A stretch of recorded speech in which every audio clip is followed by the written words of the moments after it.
你有冇聽過呢一隻歌？別墅裏面唱 K， 水池裏面飲冷魚。開頭嗰段唱腔呢，抖音有幾廿億嘅播放 ，Spotify 華語第一歌。手指播一播，可能你就滑走咗啦。但係你知唔知啊？佢採樣嘅就係1959年嘅粵劇電影《帝女花》。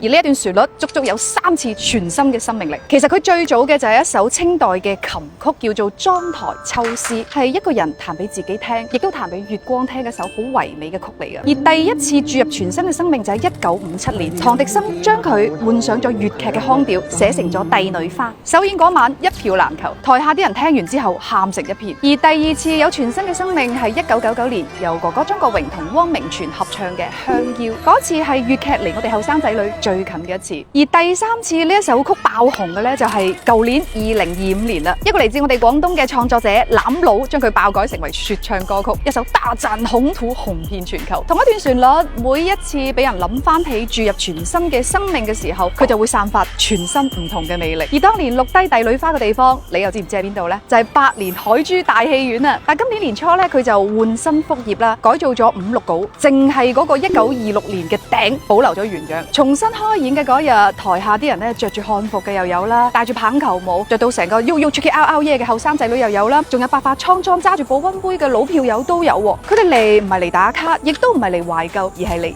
睇戲聽曲嘅。呢一首曲嘅創作者，亦即係清代嘅嗰位古人，點都諗唔到喺100幾廿年之後，有人舉住熒光棒聽同一段旋律，有人拎佢嚟做 BGM 寫喺個歌度，將呢首歌發揚光大，帶去全世界。百年戲院重新坐滿，一台舊戲成就咗全球爆款說唱嘅前奏。呢一個就係我哋粵文化仲生勾勾嘅證據。下次如果你得閒嘅話呢，不妨可以去到海珠大戲院坐一坐，飲杯嘢，坐喺嗰個咁靚嘅頂下邊聽翻一曲啦。可能幾廿年前有人坐喺你坐嗰個位都聽緊同一段曲嘅。